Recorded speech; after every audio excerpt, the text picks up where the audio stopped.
अस्सलाम वालेकुम, welcome to my YouTube channel cooking with Siha Rizwan. आज मैं बना रही हूँ बहुत ही मज़ेदार से बड़े पाए। तो आइए बिस्मिल्लाह करते हैं।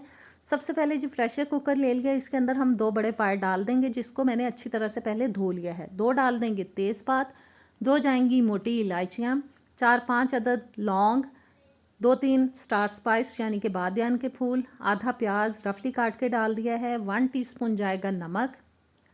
और अब डालेंगे इसके अंदर पानी। पानी हमें इतना डालना है कि जिसके अंदर पाए बहुत अच्छी तरह से गल भी जाएं और यखनी भी बाकी बच जाए।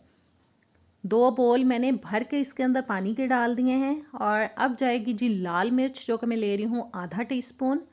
2 से 3 टेबलस्पून तक तकरीबन डाल देंगे कुकिंग ऑयल। कुकिंग ऑयल डालने से ये होता है कि प्रेशर कुकर के अंदर जब हम पानी ज़्यादा डालते हैं ना, तो इसके अंदर स्टीम जब बनती है तो पानी बाहर गिरना बाज़ औक़ात शुरू हो जाता है। ऑयल डालने से पानी बाहर नहीं गिरता और चीज़ जो है वो आराम से पक जाती है इसके अंदर। बस इसको बंद करेंगे और चूल्हे पे रख के 35-40 मिनट के लिए हम इसको गला लेंगे अच्छी तरह से पायों को। पाए बहुत अच्छे से गल चुके हैं, मैंने चेक कर लिया। तकरीबन 40 मिनट के लिए वेट को मैंने चलने दिया था। अब जो हमने इसके अंदर खड़ा मसाला डाला था, इसको छान के हम फेंक देंगे और यखनी और पायों को अलग अलग बोल के अंदर निकाल लेंगे। और देखें, मैंने पाए अलग रख लिए एक बोल में और यखनी मैंने अलग करके रख ली है। अब एक पैन के अंदर डाल देंगे कुकिंग ऑयल, तकरीबन 1/3 कप तक। पाए के अंदर बहुत ज़्यादा ऑयल नहीं जाता क्योंकि इसके अपने अंदर बहुत ज़्यादा मिकदार में ऑयल होता है। 2 मैंने डाल दिए हैं इसके अंदर प्याज, दरमियाने साइज़ के लिए थे, रफली काट के मैंने इनको डाल दिया है। प्याज को हमें फ्राई करना है दरमियानी आंच पे, बीच बीच में चम्मच चलाते हुए। इतना फ्राई करना है कि इसके अंदर मीडियम ब्राउन सा कलर आ जाए। प्याज हमारा जी मीडियम ब्राउन हो चुका है, बड़ा ज़बरदस्त कलर आया। चूल्हा मैंने अब कर दिया है बंद। और अब ये सारे का सारा प्याज जो है हमें इस ऑयल में से निकाल लेना है। मैं निकाल निकाल के एक बोल में डालती जा रही हूँ प्याज को। प्याज को निकालने के बाद मैंने पहले ठंडा कर लिया है। अब मैं डाल रही हूँ इसको ब्लेंडर के अंदर। साथ ही इसमें डाल देंगे तकरीबन आधा कप तक पानी और प्याज को अच्छी तरह से हम ब्लेंड कर लेंगे। चूल्हा मैंने फिर से ऑन कर लिया है। अब मैं उसी ऑयल में डाल रही हूँ 2 टेबलस्पून अदरक और लहसुन का पेस्ट। इसको हमें तकरीबन 1-1.5 मिनट के लिए पकाना है। 1-1.5 मिनट के लिए इसको अच्छे से भून लेना है। और जब तक मैं अदरक लहसुन को भून रही हूँ, आप अगर चैनल पर नए हैं, मेरे चैनल को अभी तक आपने सब्सक्राइब नहीं किया तो प्लीज़ सब्सक्राइब करें, बेल के बटन को प्रेस करें, ऑल के ऑप्शन पे ज़रूर क्लिक किया करें ताकि नई वीडियोस आप तक पहुंचती रहें। वीडियो अच्छी लगे तो प्यारा सा कमेंट भी कर दीजिएगा और लाइक शेयर भी कीजिएगा। और कमेंट में ये ज़रूर बताया करें कि आप किस मुल्क से, किस शहर से मेरी वीडियो पे कमेंट कर रहे हैं। अदरक लहसुन भून चुका है। अब मैं डाल रही हूँ इसके अंदर जो पिसा हुआ प्याज है। ब्लेंडर के अंदर से मैंने निकाल लिया, लेकिन कुछ मसाला लगा हुआ है। इसको खंगाल के थोड़ा सा पानी ऐड कर देंगे ताकि मसाला जो है वो बिल्कुल भी वेस्ट ना हो। अच्छी तरह से मिक्स करेंगे और अब चम्मच को रख देंगे साइड पे और मसाले ऐड करेंगे।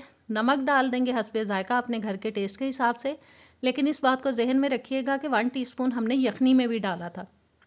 2 टीस्पून डाल रही हूँ सूखा धनिया पाउडर और आधा टीस्पून जाएगा हल्दी पाउडर।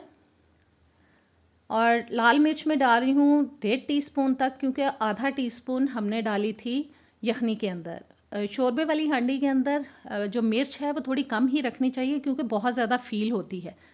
और अगर आप चाहते हैं कि बहुत ज़्यादा खूबसूरत रेड रेड सा कलर आए पाए का, तो आप इसके अंदर कश्मीरी लाल मिर्च भी शामिल कर सकते हैं। मेरे पास वो ख़त्म हुई हुई थी इसलिए मैंने नहीं डाली। अगर आपके पास हो तो ज़रूर डालिएगा।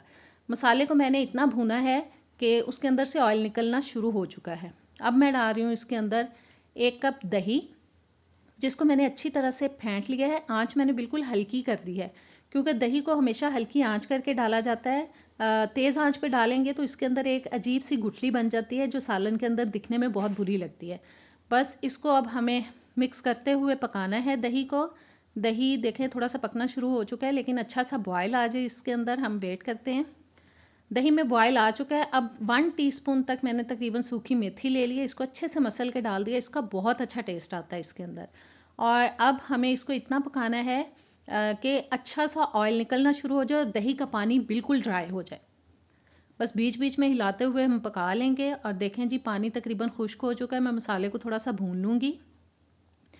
और अब मैं डाल रही हूँ इसके अंदर पाए, जिनको ऑलरेडी हमने बॉयल करके रखा हुआ है। ये कम्प्लीटली गले हुए हैं पाए, 3 से 4 मिनट के लिए हम इसको मसाले में भूनेंगे, ताकि अगर इसके अंदर कोई स्मेल है तो वो ख़त्म हो जाए।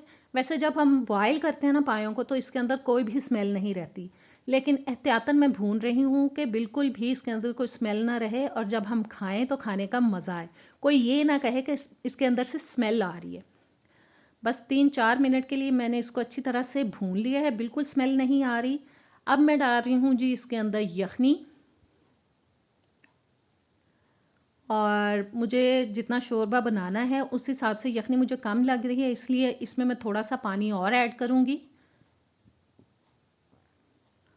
और बस जी, अब इसको हम ऊपर से कवर करेंगे और ढक के पका लेंगे 8-10 मिनट के लिए दरमियानी आंच पे। शोरबा बहुत अच्छी तरह से पक चुका है। अब मैं डाल रही हूँ इसके अंदर आधा टीस्पून गरम मसाला पाउडर, और साथ ही डाल देंगे कुछ हरा धनिया। अच्छे से मिक्स करेंगे पायों को। अभी आंच जो है वो हल्की हल्की जल रही है नीचे, और मिक्स करने के बाद चूल्हे को कर देंगे हम बंद। ऊपर से इसको कवर करेंगे और इसी तरह से 5 मिनट के लिए छोड़ देंगे, ताकि सालन जो है वो थोड़ा ठहर जाए और तरी ऊपर आ जाए अच्छी तरह से, और दिखने में ये खूबसूरत लगे। तो ज़बरदस्त बड़े पाए हो चुके हैं तैयार। उम्मीद करती हूँ आपको रेसिपी अच्छी लगी होगी। ट्राई कीजिएगा, कमेंट्स में बताइएगा। इजाज़त दें, अल्लाह हाफिज़।